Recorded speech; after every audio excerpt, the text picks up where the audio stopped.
What's up? What's up? What's up? Hopefully everybody's having a good evening out there or afternoon wherever you're at.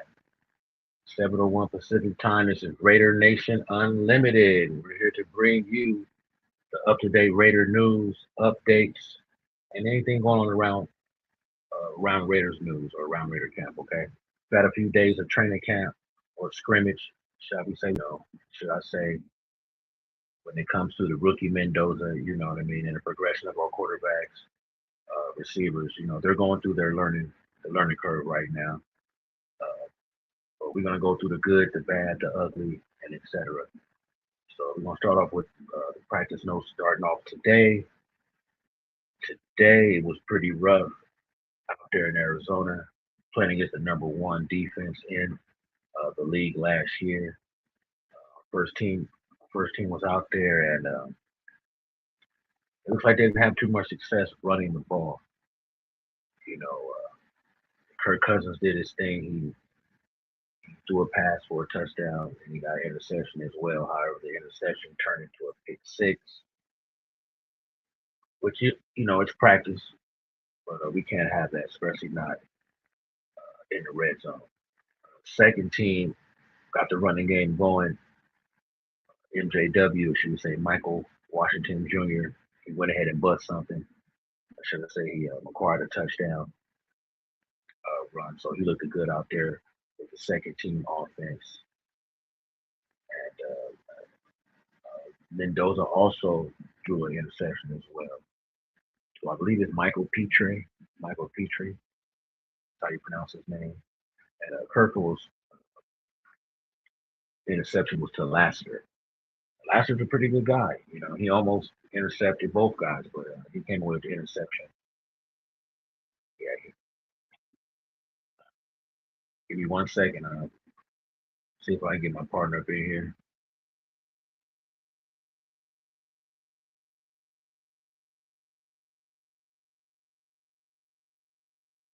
But yeah, like I was saying, we had two interceptions by our quarterbacks.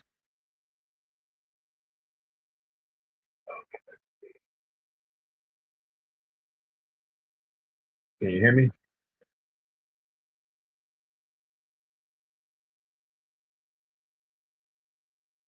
Okay. Hopefully we'll get that together.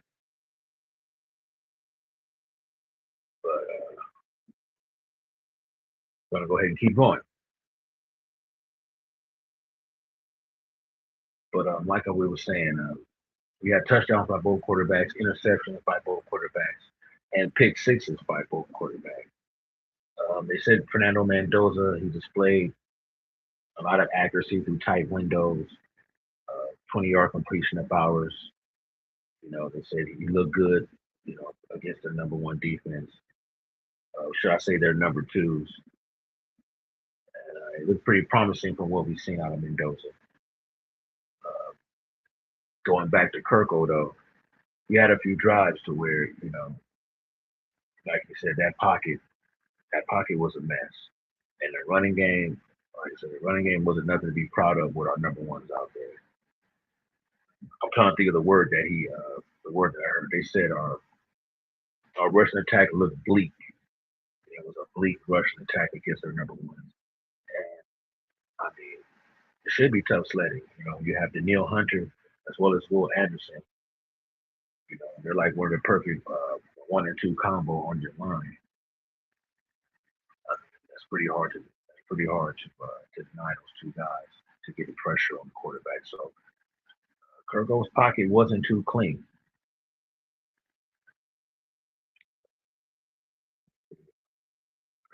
Wait,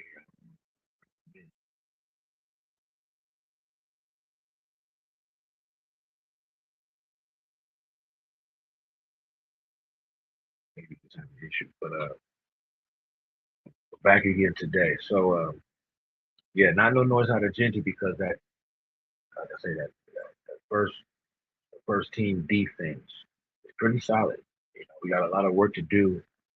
Especially with this guard and tackle. You know, DJ Glaze is getting beat as usual. He's a mid-tier guy. And there were no JPJ out there. Yeah, Caleb Rogers out there at right guard.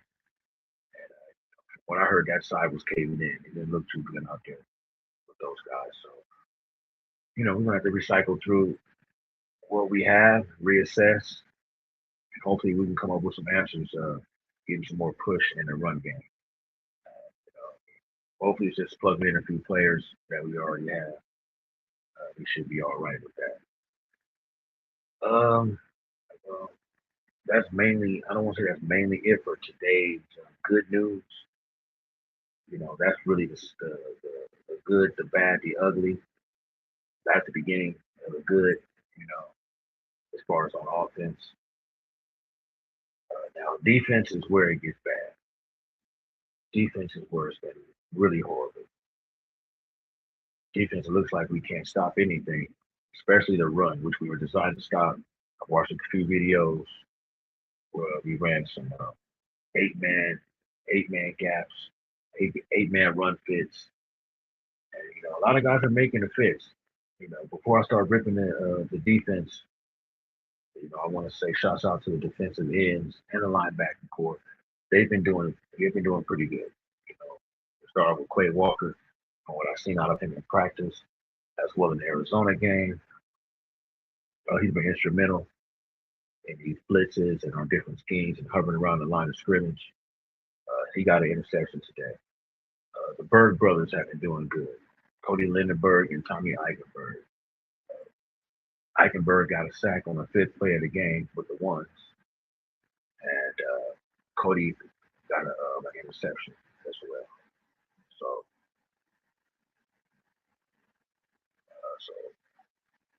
that's looking pretty good right there as far as our defensive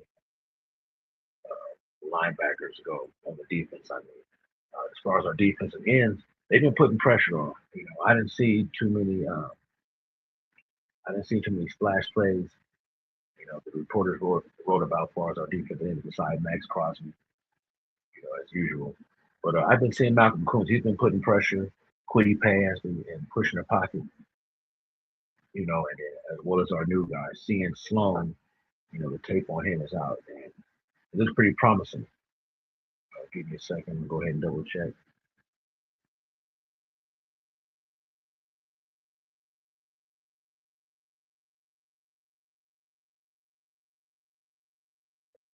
Yeah, that's strange.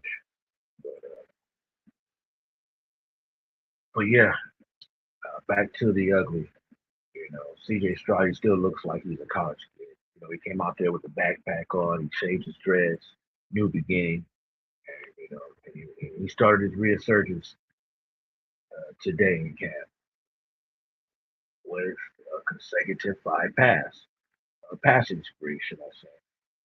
Consecutive streak of five passes without an incompletion, all over 10 yards. Uh, they laid out a few of these completions that he had. They're all over 10 yards. Uh, One of them was to Woody Marks, the running back out of SC. Excuse me. Another one was to Nico Collins and Jaden Higgins, who took the majority of the snaps, of the first team snaps. Seemed like we had no answer for those guys at cornerback between Darren Porter and Eric Stokes. We're going to need a defensive coach to step up our running back. Should I say our defensive backs coach? Because you don't hear about those guys. I went and did some investigating on him. His name is Joe Woods. It looks like they got him double duty. What I wrote down in my notes. It looks like he is not just defensive backs coach, he is defensive backs coach. He is also the pass coordinator coach. So it looks like they got this guy running plays and participating in both drills and offensive defense. And then they have this co-coach, Matt Robinson, or the safeties coach up under him. And between these two guys, man, it's not it right now. We're gonna have to hire another guy. We're gonna have to hire another guy at defensive backs coach, cornerbacks coach. We're gonna need a little bit more help at this defensive backs. Yeah. Speaking of new hires, we also hired a new wide receiver coach. We've had a lot of drops, and these guys been doing push-ups and laps in practice. I know they're tired of doing laps and push-ups, but we hired a new offensive former offensive quality control assistant. Previously, he had stayed in Alabama. He was already with the Raiders in 2023 through the Raiders Minority Fellowship Program, and we're excited to have him. You know, I mean, these receivers have been showing themselves to be up and down and not too consistent, and they've been dropping balls, they've been dropping passes. People say, you know, it's just practice, but the same way you practice, the same way you prepare for practice, the same way that you're going to play, the same way that you play in practice, going to rear the same ugly habits you have in practice are going to rear their ugly heads in a game. You know what I mean? And the other guy that we brought in two players over the past couple of days. We brought in a wide receiver a day or two ago, Noah Brown, former Pittsburgh Steeler, I believe he played with the Cowboys too. He's a possession guy, not really a burner, but he gets depth. He gets depth and he fights through for a lot of balls. You know, so I like to see him thrown in the competition there. Uh, could that be a receiver's injured, nicked up, or not? You know, proven themselves yet? Could be. We'll move over to defensive tackle, which is highly needed, a highly anticipated position, which I give a freaking F, F, F, F, F, all the way around the board. F, F. Hemingway, the Butler, the Lalu, I don't see no push. These guys are running into each other like three stooges when it comes to their stunt blocks. Like I say, while the defensive ends are generating pressure on the outside, these two guys on their cross splits is one seating the other. It doesn't look too good. It's not accomplishing anything. They're not accomplishing any push at all. So we welcome Foley Fatukasi, 6'4", 318, 192 total tackles in his career of 5 years, three of which have been with the Jets. He's also got one forced fumble to go along with those 7 sacks. And he's a double team eater. You can put him at the zero tech. I've seen him play at the 0, 2, and 3 tech. And so beware Hemingway, Lalu, and Butler. This guy, we went ahead and released a guy and put his name down. You know, he released a defensive tackle as well. You know what I mean, to make up for this new guy. But this guy has upside. Foley Fatukasi, he has upside. And that is a good addition for our team and our defensive room, especially our defensive tackles, who are in the gulags to me right now. You know, these guys suck right now. That's the best way to say it. You know? And next is these wide receivers. I'm going to go ahead and evaluate them further next week. Within the past, within the past 3 practices, from open practice and scrimmages, you know, we've seen a little bit of promise. The main promise that we've seen is out of one guy, which is going to be, you know, who, Mr. Malik Benson. He's a burner. It seems like he catches something every single game from every single quarterback. He's had a chance to catch multiple touchdowns. So that's great. However, you know, every now and then you want to run a 3 receiver or 4 receiver set. And after that, Jack Besh, Trey Tucker. Trey Tucker has problems getting off the jam. And you know how that ends up for him. You know what I mean? It's easily nullified. You know, again, we have question marks regarding the injury on Dante Thornton, how long he's going to be out for, and when he can rejoin practice. But he's behind. You know, bottom line, he's behind.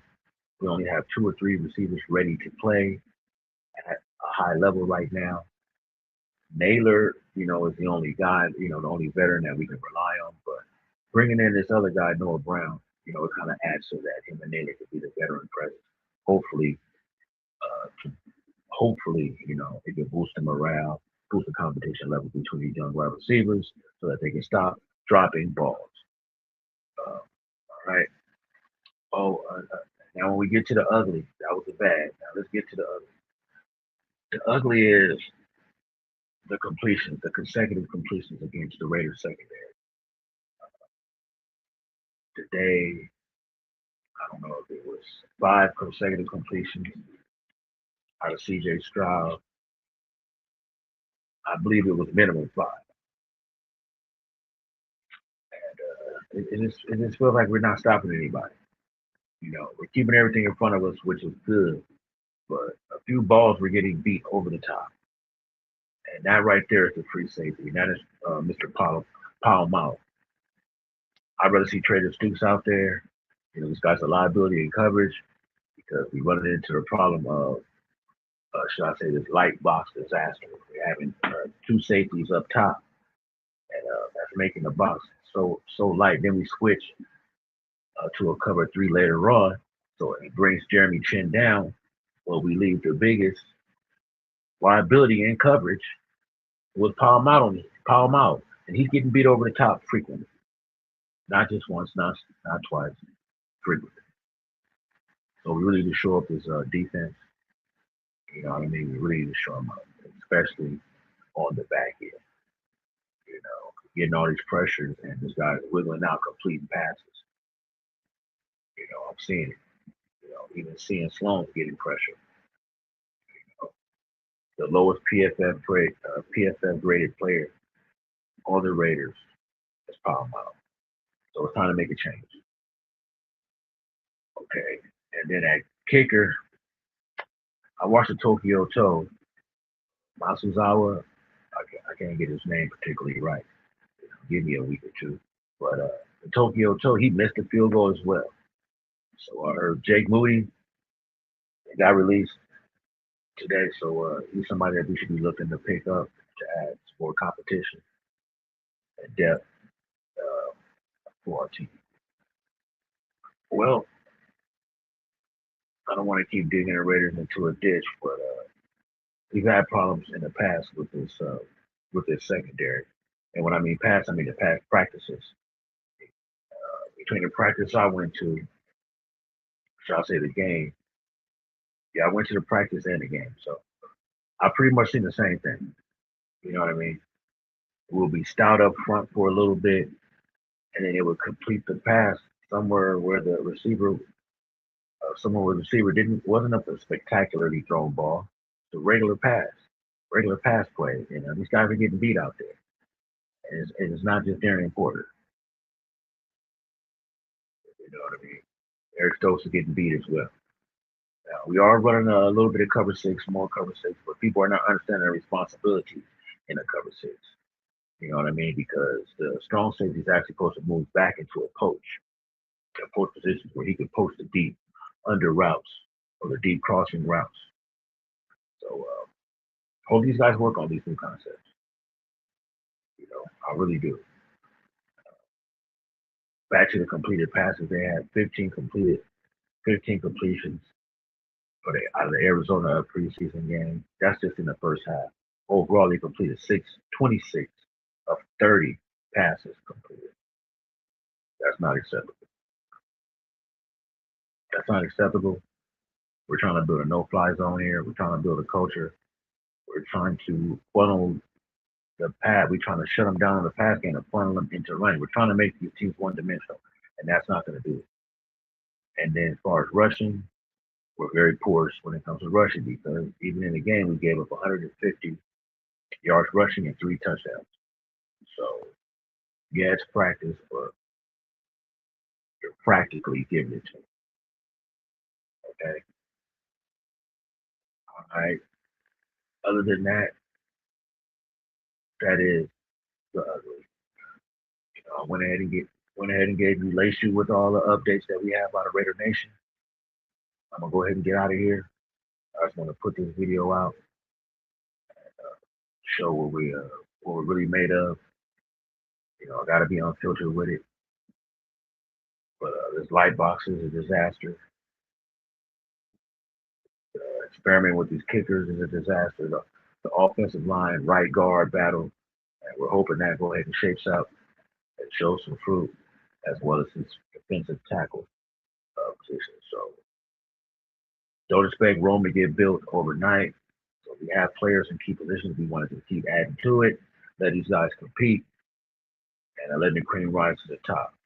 Teron Johnson's doing good. Malcolm Coons is doing good. Quay Walker's doing good. Max Crosby is doing good. The quarterbacks putting in. Our quarterbacks are actually playing good. So we have a lot to look forward to. We have a whole lot to look forward to. this upcoming season. That's going to be it from your boy Killmonger. Much respect. Shout out to Raider Nation Drinking Club and all of our affiliates in La J, Mike Dixon, Mitchell Reds, Sanji, Graph and Wasted. Thank you, everybody. And let's go Raiders. Raiders to the neck. Yeah.